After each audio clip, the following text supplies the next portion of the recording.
Yo, what's going on, snipers, and welcome to our last pre-recorded episode of our Nashville Pros Throwback 2000 franchise mode. So, finally, we're almost done pre-recording these episodes. My throat is pretty dry at this point, but anyways, if you didn't catch the last episode, we simulated more of the season. We're up here a day before the trade deadline in 2006, and our team has still had a very inconsistent season. We've kind of fallen out of the playoff mix a bit. However, I'm not too sure if I want to kind of get rid of guys like Rob Blake, because for 26, 5, and 7, there is a chance we could still make it back to the playoffs, but the offers for people like Rob Blake and Steve Sullivan aren't really that intriguing, so I might honestly just hold on to them the rest of the season and see if the team makes it to playoffs or not, and then we could let them go to free agency, or maybe there'll be a retirement to somebody like Rob Blake. But as you can see right now, in terms of the Western Conference, right now we have the 8th spot. However, we have played 64 games, and our points percentage is only 44.5. Based on points percentage throughout the entire playoffs, you can see the San Jose Sharks have 45.8 in there in that last spot right now. You then have us, that's right behind them. Right afterwards, the LA Kings. So the LA Kings also have 2 less games played than us, could end up jumping us as well in terms of that last playoff spot. So if we want to make the playoffs, we got to win a lot of games, especially against the Sharks, who have less games played than us. And then the LA Kings are also a team that could try and find a way into the playoffs too. But the Vancouver Canucks kind of close as well, but they're a little bit lower. They have played the exact same amount of games as us as well, but to be honest, we could still fall as far back, I think, as probably 12th place. There's a chance we could even finish dead last in the Western Conference, so I honestly don't know if we're a playoff team or if we're going to be the worst team in the West, but there's going to be either that or some in between, so I honestly don't know what to expect. That's why I'm not really trying to offload any pieces, because we could still make the playoffs, and obviously I would like to hold on to Rob Blake if we do end up making the playoffs. Now, we have been getting some good offensive numbers from our top guys, which is great, so there is some potential with this team still, but obviously some of these guys have really struggled in terms of defense. Like, you look at the plus-minus, Korzeny and Orpik have been the best defensive players on this team. But then you have like Pavelski, Daly, Rob Blake, who've all been very bad defensively. So I'm hoping that improves as the season goes on still, because we do still have like 20-something games. Also, Marcus Sedin hasn't been the best so far. He has been battling some injuries though, so I'm not going to blame him too much. And then John Graham has been kind of a bit of a weird goaltender. He has simulated good at times, but also not too good either. But yeah, I'm hoping that obviously Marcus Sedin can kind of find his game a little bit, because he has had 2 herniated discs in the season alone. So if he could stay healthy the rest of the way, and if our team can start finding its defensive play, maybe we could be back into the playoffs. So there is that, and I think that's pretty much it. We're ready to get into the 2006 trade deadline. I am going to jump actually into the deadline. I don't think I'm going to make any trades though, just because, like I said, I honestly have no idea how this team's going to finish off the year. So let's hop on in and see what ends up happening. I'm kind of surprised though. Detroit actually has some pretty big players on the block, yet they're first place in our division by quite a large margin. Like, it looks like they should be back to the playoffs. But guys like Nick Litzer might end up getting dealt this year, which is kind of insane. So anyways, let's hop on in, and maybe there'll be some interesting trades that end up happening at this year's trade deadline, and the rest of the season, I guess, too, for that matter, like in the off season and all that stuff. But these are the big players on the block: Christian Huselius, Brian Berard. Like, there is some people that could definitely help us out right now, but I don't know if it's big of a risk to trade for somebody. And I just saw J.S. Jaguar's on the block, which is kind of funny, and Anaheim has interest in him. That's actually kind of damn sick. So shout out to J.S. Jaguar. We'll see if he ends up getting dealt to the Anaheim Ducks, because that would be kind of neat. Peter Nedved's on the block. Like, there's some good players for sure, but we don't want to take that risk and get rid of a good prospect or a good pick and then not make the playoffs. So apparently Robin Regeer has been dealt to the Florida Panthers, I think. Yeah, I think that just was the one I just saw on the bottom. Interesting. But yeah, I don't think there's anything I would trade, because the only 2 guys, like I said, Rob Blake and Steve Sullivan, are guys I would think about trading. But I don't want to really promote from within just yet. Like, Shea Weber should be NHL bound next year. I would prefer to wait till next year to bring those guys in, because the AHL team should have a good playoff run ahead of them. So, because if we look based off overall rating right now, technically, yeah, Rob Blake has definitely dropped off a lot, but I just don't think I want to promote somebody like Seabrook, Jacques, those type of guys yet. Yeah, I think I'd prefer to wait a little bit longer, and I don't know if there's anybody else I would flip. Because Sullivan, like I said, I would prefer to hold on to him for now. We do have Winnick coming up potentially next season already, which does make Sullivan maybe an option to move out, but I don't know. Looks like Joe Corvo just got dealt. I don't know where it said to. I think New Jersey. So that's interesting. Trying to think.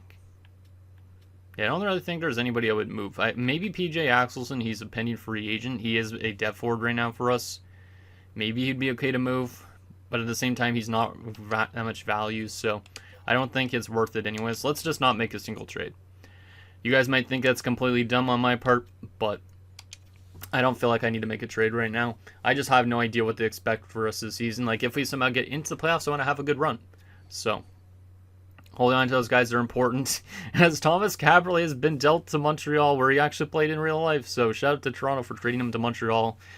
Jason Cullimore also going to Montreal in that trade for a second rounder. That top 4 prospect we looked at in last episode. Another 4th, and some other defensive prospect named S. Weber. That's not Shea Weber, because we obviously have Shea Weber, so I don't know who that is, but that's actually kind of crazy. There was also Hawley in a second, so a top 6 forward prospect in a second, I think, going to Washington for Nika Leishon. So Nika Leishon on his way to Tampa Bay. I guess Tampa Bay is actually trying to go for the playoffs this year. And Arturs Urbe is on waivers. No, thank you. 75 at 39. Yeah, he's dropped off a cliff. He's not worth claiming whatsoever. All right. So, that's interesting. Who is that S. Weber, though, that Toronto acquired? I got to take a look at that because I'm curious what his name is. It's probably like Solomon Weber or some weird name like that. Let's see. There he is. Low top 6 defenseman. Steve Weber. So we could say this is the brother of Shea Weber or something like that. I don't know. That's kind of funny. Steve Weber. Low 6, though. At 70 at 20 is pretty good, but that guy's like no potential, so I'm kind of surprised he got involved in a trade. But let's take a look at what we got in terms of deadline deals in 2006. So, Patrick Stefan dealt to the Pittsburgh Penguins with a 5th and a 7th from Atlanta for 2 prospects. So Patrick Stefan might actually get a chance at a Stanley Cup in the series, you never know. The Rangers have acquired a 3rd and a 4th for Vaclav Varada, who heads to the Islanders, so goes from the Rangers to the Islanders. The Islanders acquired Igor Korolev and Antti Laaksonen from Toronto for 2 third-round picks. Okay. There's the Carter Hawley one that we mentioned already. Eric Cole and a 3rd going to Ottawa for a 2nd-round pick going to Calgary. Okay. Tampa's got Darcy Tucker and Chris Phillips from Ottawa for Rocky Campbell, who's a generated guy, and Todd Doan, who's a generated guy. But Darcy Tucker going back to the team, one of the first teams he played for in his career. And then Chris Phillips getting dealt from Ottawa kind of sucks because obviously he's an Ottawa Senators legend, technically. Dallas acquires a 2nd and a 4th for Yaroslav Spacek, who is a free agent signing from Dallas, and David Boborny, so 2 former Columbus Blue Jackets. Kind of neat. Rangers acquire some prospect named Wisnowski, a 3rd and a 5th for Peter Nedved, who heads back to the Blues, which is kind of weird. He used to play for the Blues for like a brief bit, just like he did with the Canucks. So shout out to Nedved. Also, Jason Chimera headed to the Blues. The Edmonton Oilers have reacquired Sean Horkov. No, that's a different Sean Horkov. What the heck? Oh yeah, that's right. Because there was a generated Sean Horkov in one of the drafts. The real Sean Horkov that the Oilers have is spelled S-H-A-W-N, not Sean like that. So that's actually kind of funny. So Edmonton now should have 2 Sean Horkovs in a 3rd-round pick for Tom Poti, Mike Comrie, and Tony Ludman. Wow. So San Jose, who's one of those teams that were fighting with to get into the playoffs, have just acquired some pretty big players to help out them out in terms of the playoffs. I don't think we're going to make the playoffs because of that, as that's 2 solid defenders, and Mike Comrie's a solid like top 9 kind of forward. So yeah, that's huge additions for the San Jose Sharks. Calgary's acquired a 2nd and a 5th for J.S. Jaguar, who gets dealt to Anaheim. Let's go. He actually got dealt to Anaheim. Oh man, that just made this episode much more worth it if we missed the playoffs even. So J.S. Jaguar on his way to Anaheim in 05-06. Will he help them win a Stanley Cup in 06-07? That'll be interesting if he gets re-signed. New Jersey acquires Dmitry Kwistic, Jason Blake, and Donald Brashear from Toronto for a 2nd, a 5th, and some guy named Slaney. That might be still Greg Slaney. Actually, Greg Slaney or no? No, John Slaney is the real Slaney, so that must be generated Slaney. Ottawa's acquired Marco Schultz, so a prospect, and Pascal Leclerc going to Ottawa too for Adrian Aucoin. who I believe actually played for Tampa at one point too. But it was very brief, like before his time with the Islanders, if I'm not mistaken. Montreal's acquired Thomas Kaberle. We've seen that one. So a lot of players getting dealt to teams they played for. So really cool in that sense. Buffalo's acquired a 4th, a 5th, and Artem Chubarov from Chicago. Okay, for a 3rd and a 4th. Boston's got 2/3, and Kari Lehtinen from Calgary for a 2nd and a 4th. So Kari Lehtinen getting dealt quite early into his career. Kind of surprised on that.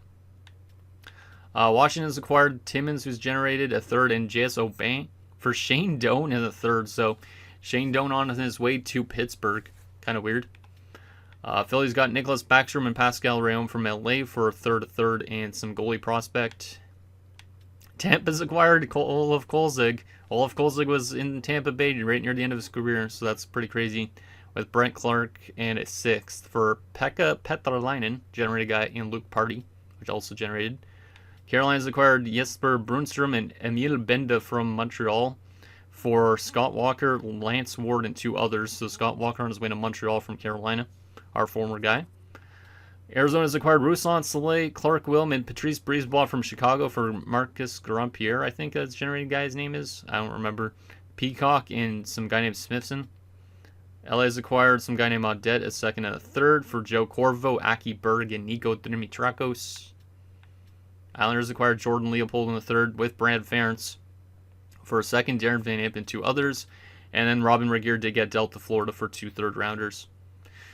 Wow, okay, well, a lot of interesting trades there. I think the coolest one, though, to me, obviously, is that J.S. Giguere one, because that just reminds me of when Martin St. Louis got dealt to Tampa in the series. That was a really cool thing, too. So, how good is Anaheim doing, actually, at this stage?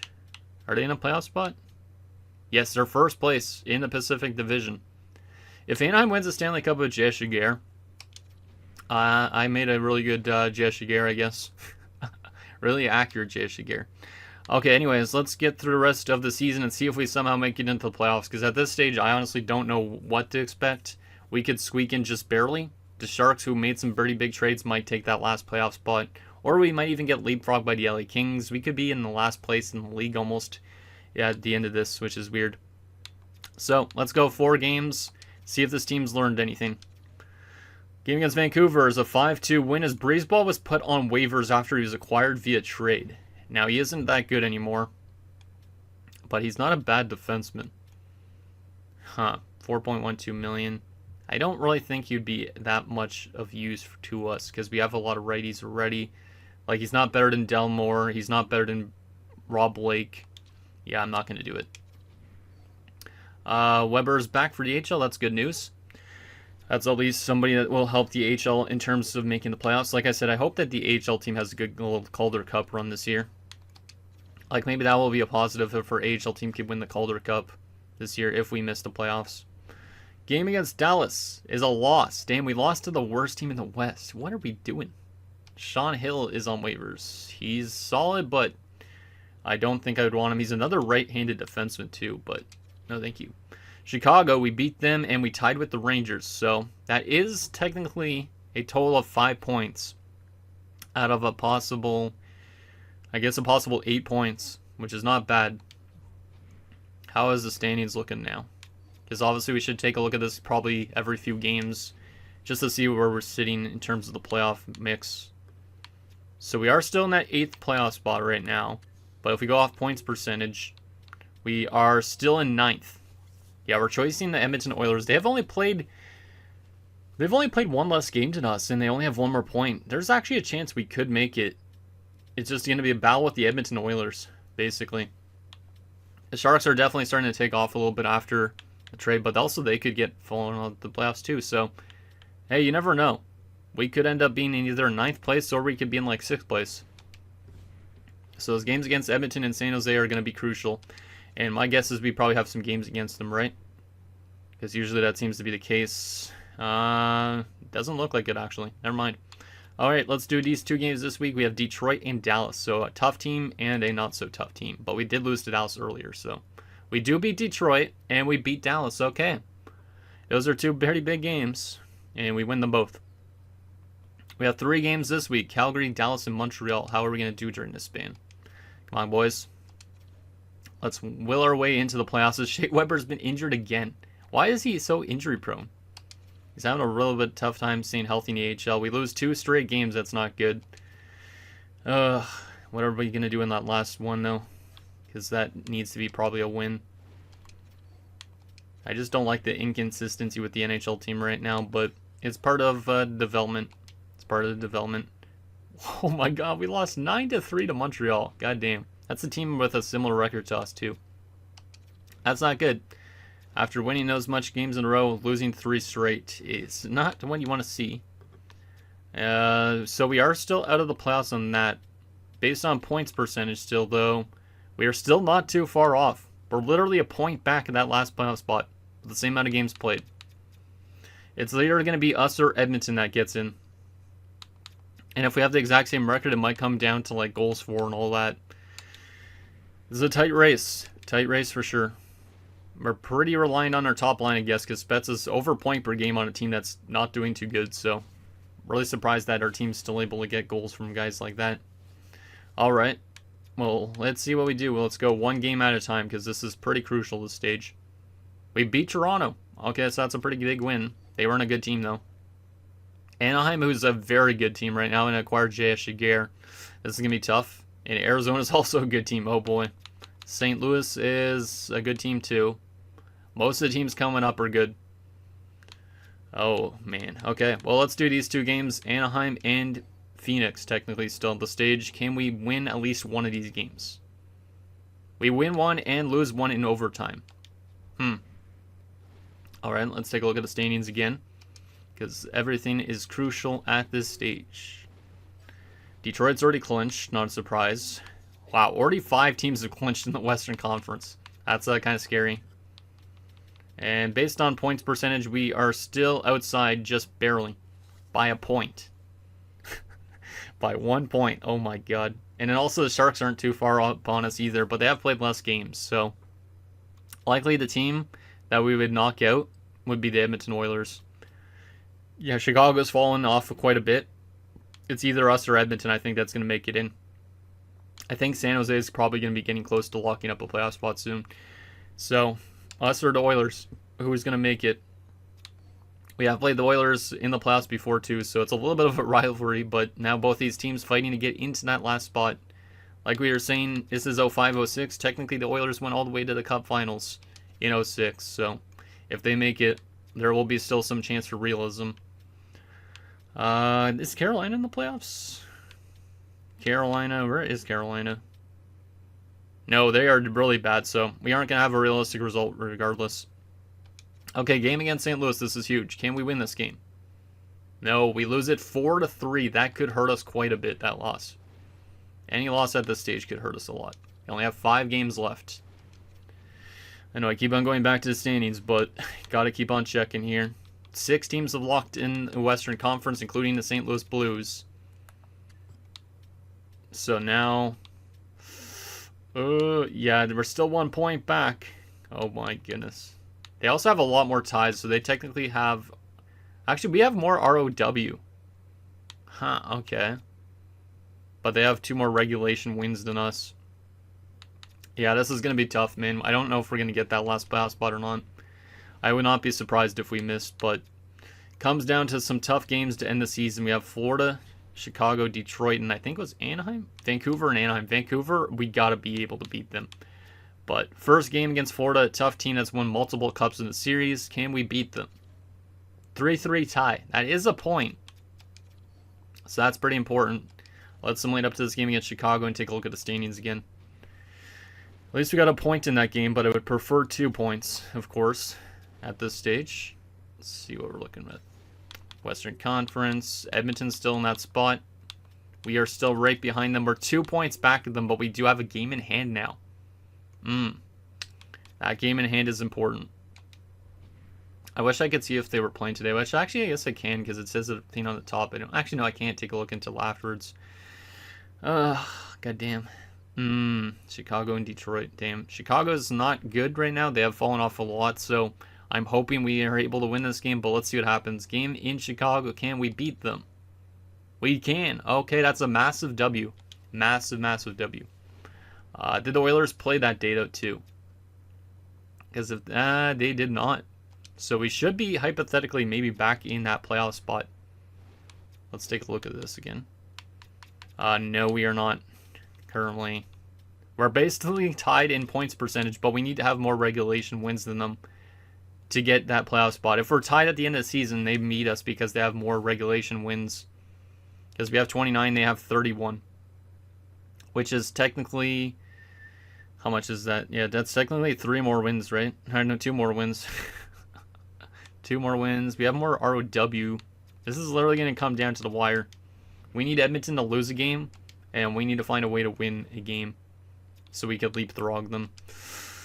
And we have some tough opponents coming up. Detroit, Anaheim, and Vancouver. Vancouver's not tough, but they do have young talent, so can we beat Detroit here? This would be a huge win near the end of the season. 1-1 tie. That's a point still. That's nice, but we need maybe 2 points at this stage. Is it enough to put us above the Edmonton Oilers? Because I don't even know if they played yet. It is not. Edmonton's on 75 points. We're on 74, so technically they just won a game. God damn it. We need to win our last 2 games. That would put us at 78 points. Or not 78 points. That put us at... No, that would put us at 78 points. The most they could get is 79. So, if they win their last 2 games of the season, we're out regardless. If they win 1 game, we need to win both of our last 2 games. I honestly have no idea if we're going to get in here. I don't think we're going to. But, because this team is just too inconsistent to actually win back-to-back, potentially. Like, we might be more tired in that second game, too. The Oilers have not clinched, and they've only have 1 game left now. Because of that little break in between. That's actually pretty important. Oh, shit. Do we have a chance now? Let's see. We literally look at this every few days. Literally 7 places have been locked up. San Jose is into the playoffs. So, Edmonton's got 1 more game. They could finish still with a max of 77 points. We could still finish with 78. If they lose this last game and we win any of the 2, though, that would put us into the playoffs, I think. If I'm not mistaken. So, I don't know who they're playing right now, but I hope that they lose. And if we find a way to win a game, it might guarantee us a playoff spot, potentially. Come on, guys. You can beat Vancouver. I know you can. Game against the Canucks. 4-3 victory. That is absolutely crucial. We have not clinched a playoff spot yet because probably Edmonton won their game, right? No, they didn't even play yet. So it's going to literally come down to the last game of the season. Yeah, it's going to come down to the last game of the season because we're currently should be in the playoff spot now because we have passed them in points. But it comes down to the last game of the season. Because, yeah, we're in that last playoff spot now. 46.9%. They're at 46.3%. If they lose this game in any fashion... Actually, no, if they even tie... tie a game. Technically, I think they would pop ahead of us with a tie. So we need them to lose in regulation. And we need to find a way to win in regulation regardless. Or a tie would actually help us in the playoffs too if they tied, I think. But it comes down to the last game of the season. Wish I could see who they were playing right now. So badly. But we have to play against a tough Ducks team with Jay Shiger. Oh my goodness. I want to do real-time simulation, but I'm kind of scared to do so. I think we got to do real-time simulation at this stage. So, actually, let me make sure Sedin's in net, because this is easily almost like a playoff game. Almost like a playoff game. We win this, we make it to the postseason. We lose this game, our season might be done. If we lose, we still might make it to the playoffs. And John Graham was going to start, but we got to go to Sedin, who's had a little bit of a rough go this year. But if we could just get this 1 win, we're into the playoffs, I think. Whew. Didn't know it was going to come down to the last game. I didn't even think we were going to be able to crawl back into this because our record looks like trash. But we're probably not even going to be a playoff team for that long, to be honest. But here we go. Last game of the season. We win this game. We definitely punch our ticket. We're also relying on Edmonton losing potentially and not getting any points. Real-time simulation for this entire game. Let me actually move my face down to here like the playoffs. Anaheim scores first. It's Luc Robitaille. I forgot that Luc Robitaille was in Anaheim. That's not good. Come on, guys. Worst comes to worst. Let's get a tie out of this. Okay?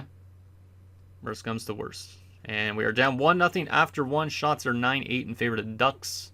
Second period underway. Power play for us. Can we get a goal on it? No, we can't. Penalty kill. 5-on-3 penalty kill.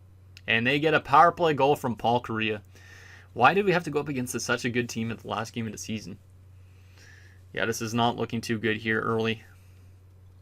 We might have to rely on Edmonton losing their last game of the season, which I honestly have no idea who they're playing, so I don't know if it's going to be hard for them or not. Shots are 25-16. Our team didn't really show up it looks like in terms of shots. We need to have a strong third period here, or else our season could be done. Come on, guys. Can we show up in this third? We do score first in the third period. Rob Blake beating Cristobal Huey. So Jashigir's not even in net this game. Power play for us. We do not tie it. Penalty kill. Stop taking penalties. Jeez, man. And Paul Kariya scores right off the power play ends. And then they get more power plays, but they do not score. Still down by a pair of goals. And it looks like our season might be coming to an end here. Corzini scores. Okay, Corzini. And we could not tie it up. So we did see at least a goal from Corzini, but there is a chance our season might have just ended, depending if the Edmonton Oilers won or not. So Corzini hit 10 goals this season, which is pretty damn impressive. So shout out to Corzini. Spets add 2 more points. The question is now, did we make the playoffs if they played the same day as us, which I honestly have no idea if they did.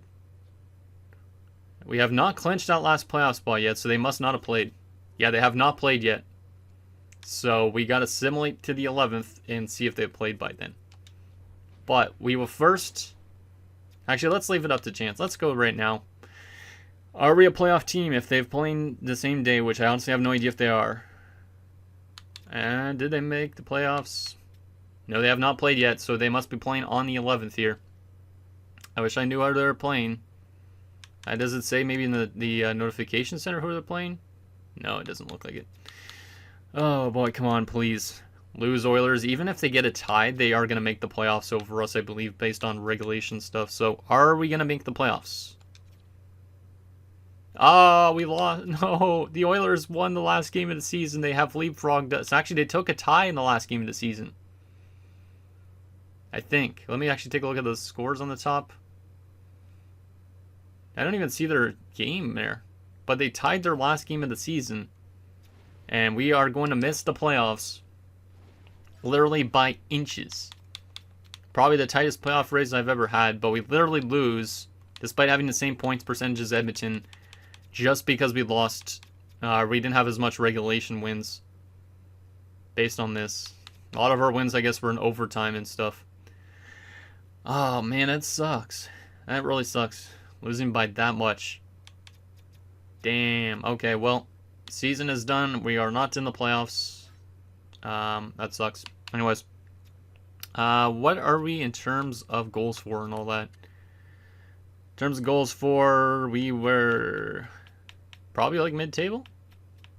Yeah, we weren't a terrible offensive team. It was just that goals against the season just did not work. Kind of mid-table-ish, actually. Yeah, like around mid-table in defense, too. So actually, we were kind of just average. And the fact that we almost got back into the playoffs is kind of insane. But we aren't going to have good odds for the first pick this year. We were one of the worst teams on the PK, so maybe our PK just was the reason we fell apart. Damn. Well, we have at least some reinforcements coming with the defense next season, so excited about that. Let's take a look at our player stats here. Starting off with Spetson, 87 points. He's been a really good player in the series, building upon every single season so far. Love to see it. Legwand on 46 points. That's actually a pretty good year still for David Legwand. It's not as good as last year, but still, he's turning into being a solid second-line center. Pavelski on 27 points, not bad, but minus 14 kind of sucks. Arneson was solid. He only had 2 goals in 55 games. But 18 points is okay for a fourth-line option. And it's also a +2, so good defense. Left wing side of things, Hartnell had 81 points. He was really good. 35 goals. Maria hit 75 points and 36 goals.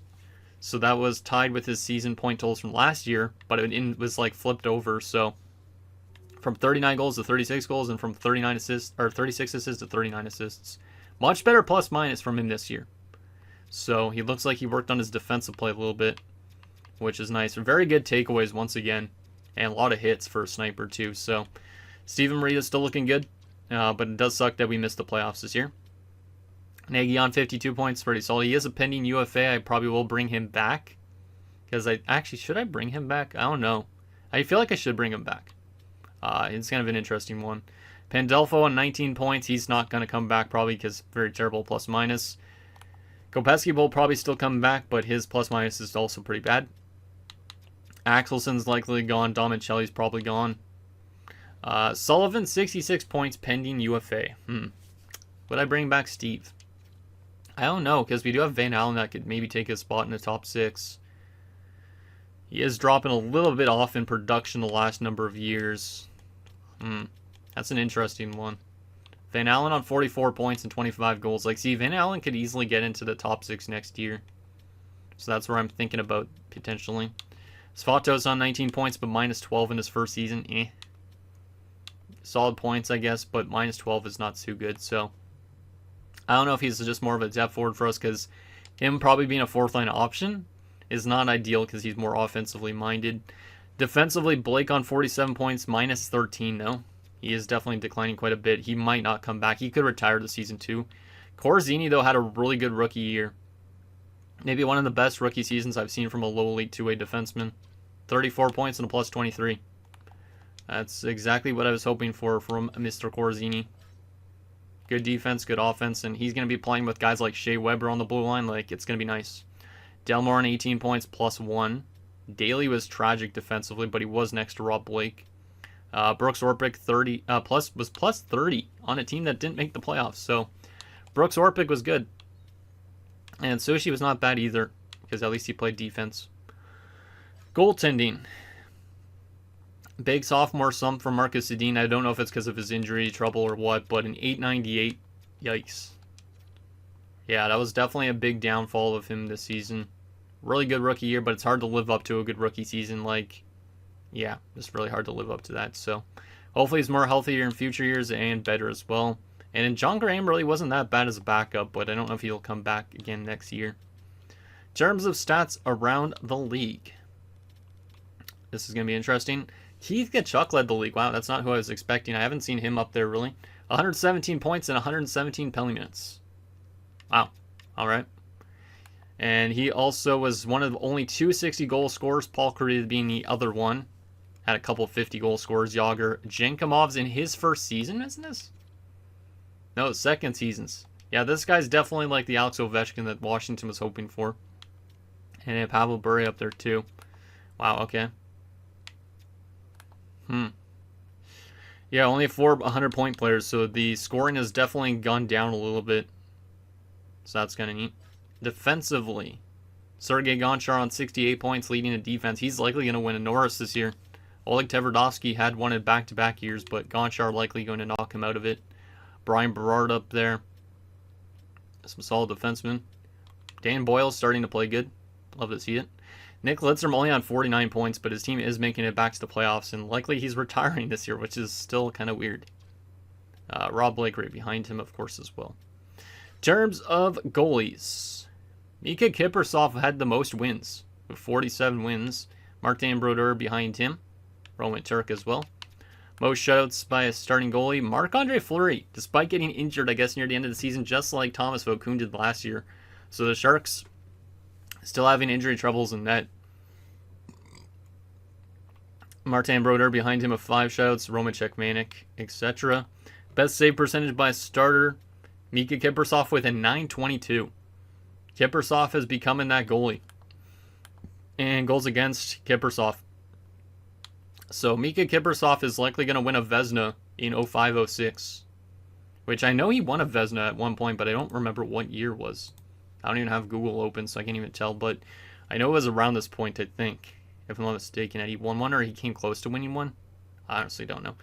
But yeah, he has definitely turned into that elite goalie he was in real life. So pretty nice to see that.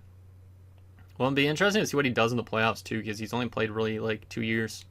So there's that. In terms of rookies, the best rookie this season, Philippe Geoffrion of the Islanders with 78 points. And then that Korea guy that went like 3rd overall? Yeah, 61 points. Kenneth Neal, who went first overall, right? 40-goal rookie season. It's pretty nice. Yeah, the Caps are a good team. Building up those good goal scorers. Val Filppula has made the league as well. Milan Mahalik. All right. Corzini was all the way up here. Was he the best rookie defenseman? Actually?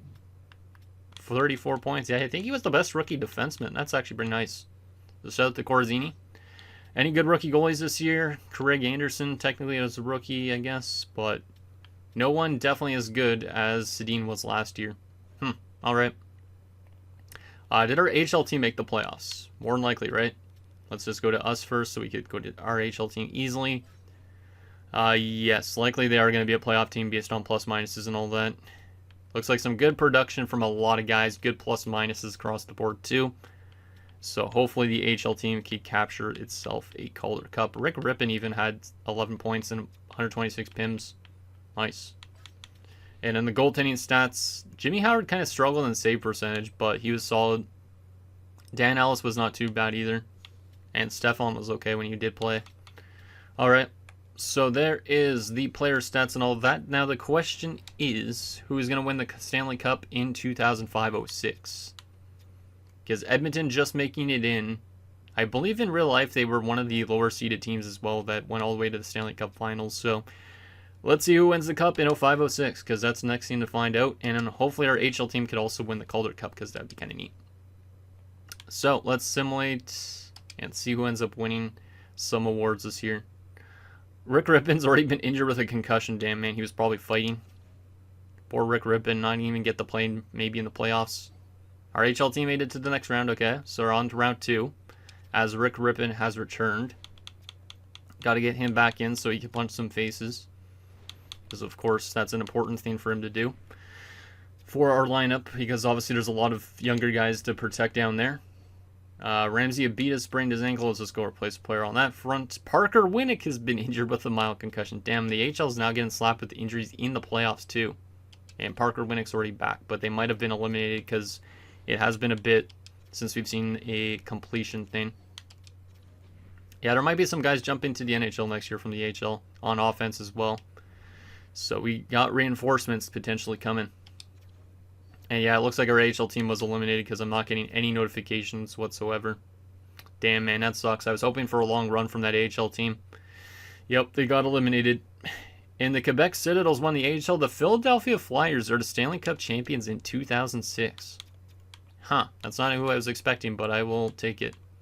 I'm curious on what their roster looks like and who they beat. So, who did they beat in the Cup Finals in 2006? The Edmonton Oilers. Okay, so Edmonton was a team of destiny, and they actually got to the Cup Finals just like they did in real life, losing in 6 games, not like 7 games like the Carolina Hurricanes won, but they lost to the Philadelphia Flyers. So shout out to the Oilers. If we would have made the playoffs, maybe we could have been the Oilers and got to a Cup Finals. But literally, they just barely got in because of that tie, and then they get all the way to a Cup Finals. That's pretty insane. Let's take a look at those Philadelphia Flyers. What do they got? What do they got? So, centers. Robert Lang had 32 points. Eric Lindros, Damon Lankow, Randy Robitaille. Very good center depth. Left side, they had Simon Gagne, Alexander Korolyuk, John LeClaire, and Todd Warner. Right side, Mark Recchi, Mike Knuble, and Richard Park. That's a really good forward group. Yeah, really good forward group. Defensively, some guys got sent down, but Dan McGillis, Kim Johnson, or Janssen, I should say, Lumir Visnovsky's there, Darian Hatcher's there. Yeah, they have some good defense too, and goalies. Dominic Hasek only played 1 game, and apparently he's injured. He was pretty bad in that 1 game. I don't know who the goalie that won the Stanley Cup is, because he got injured in the first game he played, or first 19 minutes he played. But Dominic Hasek is the Cup champion with Philadelphia. I got to take a look at who their other players are. Kind of sucks when they get sent down at the end of the season. Who was their starting goalie then, if Hasek was injured? Because I don't know if they had any other good goalies. It was Nick Backstrom, who was acquired at the deadline. Nick Backstrom. Yeah, he was acquired at the deadline, posted in 9, 10 through 13 games. And yeah, in the playoffs. Actually, that's the AHL playoffs. So it wasn't even Nick Backstrom. I'm confused. Yeah, it was definitely not Nick Backstrom. He didn't play in the NHL playoffs. Was it Antero Niittymaki or Dwayne Rolson? Let's see. No, it was not Niittymaki. Dwayne Rolson? Yeah, it might have been Dwayne Rolson. He had some good numbers in the regular season as well. Oh, he only played 4 games in the playoffs this year, so he also wins the Stanley Cup technically, but was it Peter Skudra? Skudra played some games as well. It was Peter Skudra who led them to a Stanley Cup. They literally played like 4 or 5 different goalies in that playoff run with Hasek's injury. So Peter Skudra, after playing most of the year in the AHL, wins them a Stanley Cup. So Rolson, Skudra, and then also, of course, Backstrom and Hasek all going to get their names on the Stanley Cup, I guess. I don't even know, but damn, that's kind of weird. Don't think I've ever seen that happen where they've played that many goalies in a playoff run before. So shout out to the Flyers. Actually, do you want to take a look at the Oilers as well, who knocked us out of the playoff run? Because I am curious on that. Edmonton is looking like, oh yeah, it's still like this. Yeah, the Guerin, the Marchand. They traded away, though, literally Doug Weight in the offseason. If they didn't do so, they might have won a Stanley Cup. And Nicholas Anderson, who was with us at the beginning of the series, I believe. Actually, was he with us or was his brother? Yeah, it was his brother that was with us, I think. Actually, no, it wasn't even his brother. It was the guy with the last name Anderson, no. I thought I had him at one point as a depth forward. Maybe not. I don't know. Kind of confused. Matt Cook also got to the finals. Alright. Oh, they drafted Tom Gilbert. I forgot that they drafted Tom Gilbert in this too. It's kind of funny.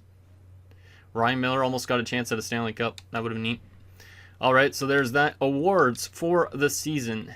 Philadelphia winning the Stanley Cup for the first time. Boston, the President's Trophy. Philadelphia, obviously, we just saw the one at Stanley Cup. Keith Tkachuk, the Art Ross for the first time in his career. Hart Memorial going to Keith Tkachuk as well. Gonchar does one to Norris. Korea, the Lady Bang for the 3rd consecutive season. Jeffrey Allen wins the Calder for the Islanders. Then this is Robert Lang winning the Conn Smythe. Mika Kiprusoff, the Vezina. Martin Brodeur to Jennings. Christian Laflamme, the Bill Masterton. Edmonton's head coach won the Jack Adams. This would have been, at this point, Craig McTavish, I think. Yeah, this would have been Craig McTavish, I'm pretty sure. Patrick Marleau wins another Selke, I think. No, actually, no, this is his first. I thought he won one at one point. Maybe not. Keith Tkachuk, the Lindsay, and Paul Kariya, the Maurice Richard. AHL, any awards for our AHL team? Walker LaCosta was the best rookie in the AHL, so that's cool.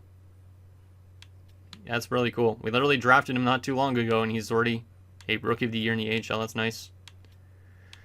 So there is the AHL awards and NHL awards. Now let's continue to simulate up to the retirements and all that stuff in the draft class. Because honestly, we have a draft lottery spot. We could end up having a really good pick this year. But I honestly have no idea. No idea if we're going to win the draft lottery. And we do not. We stay at number 11. That's okay. LA has won the draft lottery, though, followed by Buffalo, the Rangers, Dallas, and Carolina. But number 11 for us, okay. Curious of what we're get 11th overall in 2006. In terms of retirements this season, the big one for centers, Joe Newendike, Brian Smolinski, Kent Manderville. Left wingers, Siplakov's the best. Joseph Baranik. Martin Gelinas retired, okay. Gary Roberts also retired. Some pretty big names. Patrick Shellberg retires, our former player back in year number 1. Right side of things, Alex McGinley retires. He should make the Hall of Fame, hopefully. Marty McInnes, Trevor Linden, Dallas Drake. Some pretty good names in this retirement group. Gino Odjick as well. Defensively, Nick Lidstrom does retire this year already. That's actually kind of nuts. Was not expecting him to retire in 2005-06. Teppan also retires. Our former defenseman, we let him go.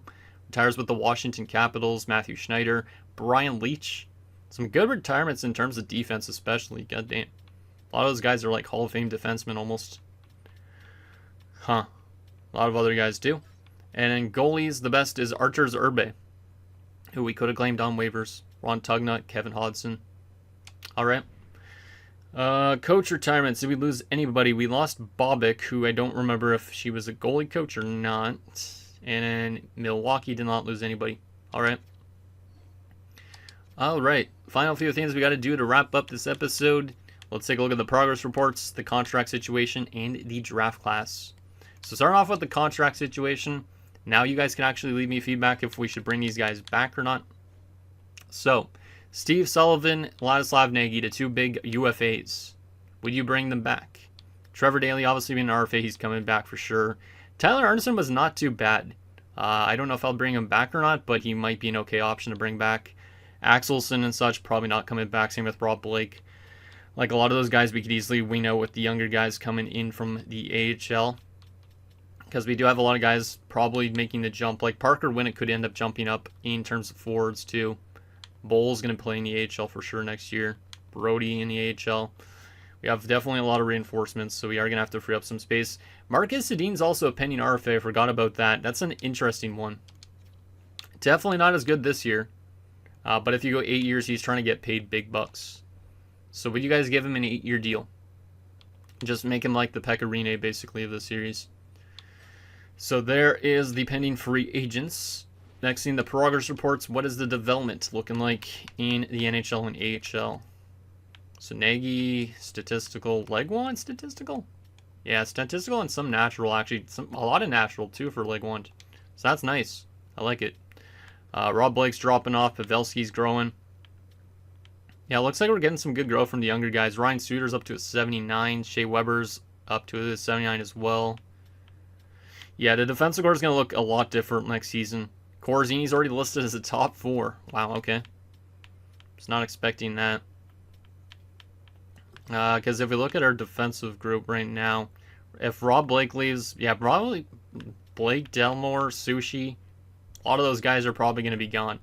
Because we likely run like Corzini, Weber, Suter for sure in the NHL. Other defenders, though, Shock probably could make it. Warpick's going to be up here. Seabrook could be up here. We already might have a future defensive core already. Which is nice. And Giordano's probably still a few years out. He's kind of slowly developing. Goalies in the system. Versteeg jumped to a 65. Wow, that's pretty impressive because he was like a 50-something, I think, to start the year. And Jimmy Howard's getting close to being a backup. So that's nice. And then in terms of the forward prospects, Winnick's up to a 75. Artmeyer to 74. Yeah, we're going to have to start letting go of some of the older guys for sure in the system. Because some of these 24, 25-year-olds are going to get weaned out by like the low elites and all that. Yeah, we're kind of at an interesting adjustment period. Like, even Walker Lacoste could be NHL bound next season. He had 57 points in his first season, 11 points in 12 playoff games. That's amazing. Love that. And then there's also Chandler Bowl in the system who's going to be playing in the AHL next year. Love the development from those elites. Love to see it. Okay, final thing. Since we have the 11th overall selection, do we have any other picks in this draft other than our normal ones? I don't remember. We have 3 fourth-round picks. That's kind of weird, but no third-rounder. All right. Let's take a look at what we could get at 11th overall, though. Can we get any steals, or should we try and move up in the drafts? There's an offensive defenseman that's medium elite supposed to go first. That would be nice, but we don't need another defenseman. But I don't want to move up the first, I don't think. Trying to see what we could get 11th. Ooh. A medium elite two-way forward center is supposed to literally go 2 spots before our pick. He is a 3-year out medium elite, but still. Carl Slager is cool. We could try and move up for him. There's also Jackson Stevenson, who is 2 years out, supposed to go around our selection. He's probably a medium 4, but he could be a low elite or something. And then there's some more medium 6s. This guy might be a medium elite. Adam Bates. Ooh, yeah, there's actually some intriguing players in this draft. It's apparently supposed to be a good draft for rookies, according to the game, too. Thomas Uselius. Any low elites that I could pin for next episode? Let's see. No guaranteed medium elites to pin. And there's a low elite, though. Two-way defenseman Bryant Ludman, who's supposed to go 2nd round. All right. Yeah, this looks like it could be a really good draft class for us in terms of even building up our prospect pool even more than it currently is. So I like it a lot. I like it a lot. But anyways, guys, that's going to do it for this episode of our National Players Throwback 2000 franchise mode. So in next episode, we'll take it to the 2006 NHL Draft. We'll obviously stock up on some more prospects. And we'll also do the re-sign stage where our team's going to look completely different, I think, defensively especially next season. But I hope that obviously the team can make it back to the playoffs again. It does suck that we just missed out by a point, but at least that should help us in terms of getting maybe another good prospect for this team. So I think that below, and I'll see you guys next time.